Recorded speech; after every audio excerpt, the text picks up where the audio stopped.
Dean, thanks for joining us. A 1-1 draw against AFC Wimbledon at the weekend. What did you learn from that game? What did you make of that performance? It was a scrappy game.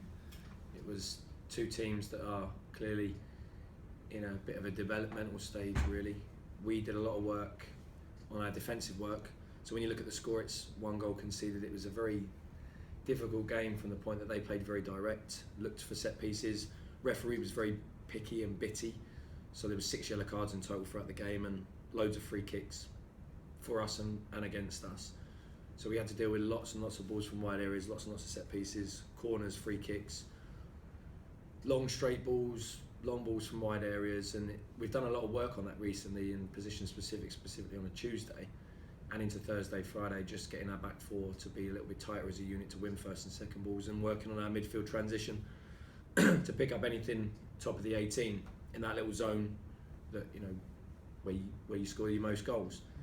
And it was pleasing at the weekend to see the boys battle. It was a real battle. You know, it's one of those games where if you're a neutral and you paid some money to watch it, you'd probably ask for your money back.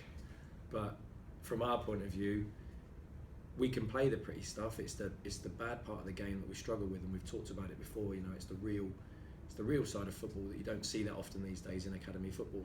And that was what it was on Saturday. It was a war. And to come out with 1-1 draw out of that sort of game is not something that we normally do.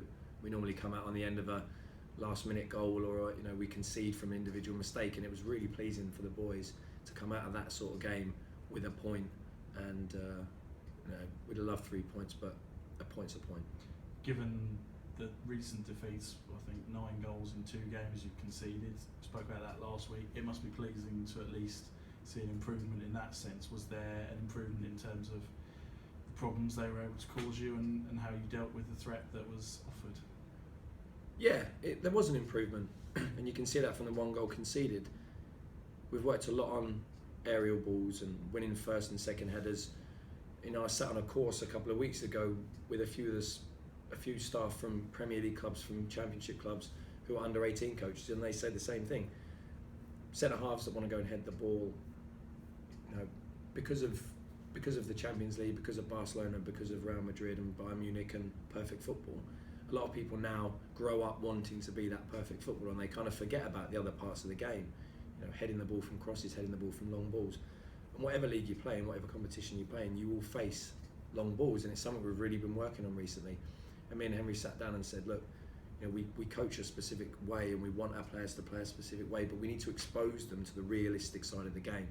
So in training now, we've started to add in those longer balls, add in a bit of variety, add in some situations that whilst they won't, you know, we won't actually play like that, they need to be able to deal with it, because that's the reality of the game.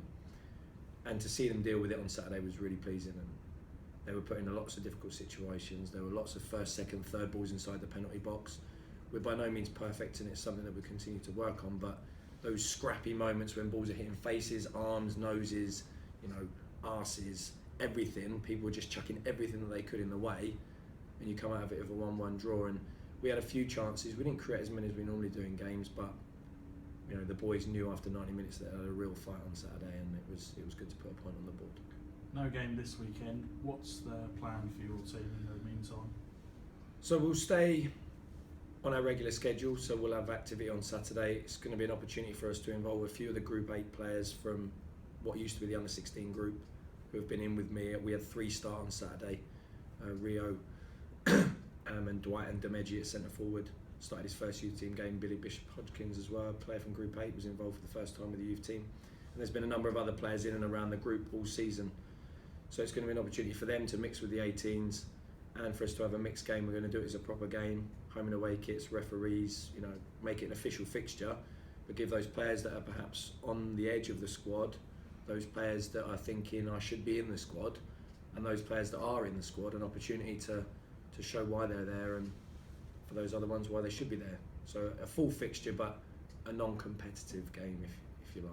A great opportunity for you, by the sounds of it, to have a proper look at them and see, you know, how far they are, if someone's near, and in a competitive situation. Yeah, and we have so many conversations now with players and through the PMA and in person when they're asking, what can I do? What do I need to do to get to the level that I need to be at? Or if they're in the youth team and they're maybe not starting, how do I get to start? So it's an opportunity where both teams will play similar football because it's all of our players, and it will give them an opportunity to actually show that they're the best player on the pitch. And we normally work it so that players, when it comes to the weekend, we look at them and they say, right, are they the best player in their position at the moment? Are they a player that will complete the framework that we want them to complete in and out of possession? And are they a good person? And it's normally the person that we look at first and then the other two.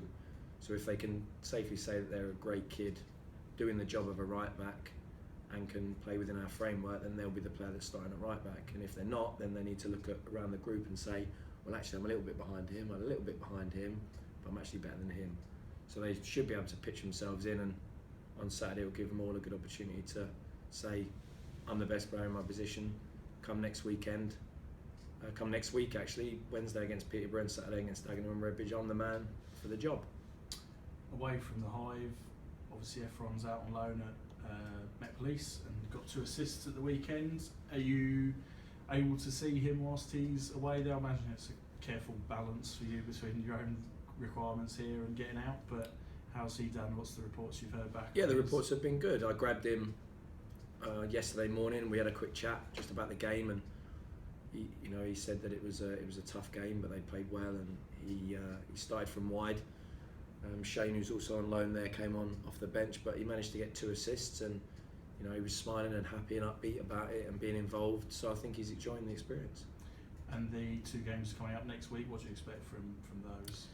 Peterborough were very different last year. They changed coaching staff halfway through the year. Kieran Scarf, who used to be the academy manager, moved up to Doncaster with Darren Ferguson, and Jack Collison, who used to play centre midfield for West Ham, took over the under-18 role, and he was in there for the last part of last season. And they changed systems. They used to play a kind of regular 4-4-2. They changed it to a diamond, and they were much improved towards the end of the season. So it'd be interesting to see which first years have come in, which second years have gone out, and how they're looking. But they're always a team that play good football. Looking back a couple of years when we won the league, and Dave Robertson was their under-18 coach, they're a very, very strong team, and they always produce good players, and they've got a good track record of producing and selling players, so I expect them to be strong. Dagenham, again, a little bit mixed. Last season they were a strong team, but maybe didn't get the results that the players deserved, and with their academy closing down, with them keeping some 16, some development squad, trying to start up some other little activities to get players through the programme and keeping their 18s going, it'll be interesting in that transitional phase just to see how they're getting on. But they've had some relatively good results recently, and they've been competing against teams that we've struggled against and had some good results in the last few weeks. So again, when you haven't seen a team, you never know where the second years have gone, who's come through from the 16s, if they've managed to pick any boys up from FA Youth Cup qualifying matches, like when we're out there scouting, you pick up the odd 1 or 2 little hidden gems. You never know. So at the end of next week we'll have that'll be our last 2 games of the first round of fixtures for the season, so we'll have a good idea about our opposition and everything going into the second half of the season. Hopefully finishing off with a top 6 Merit League 1 finish as per last year. Fantastic. Thank you very much, Dean. Cheers, guys.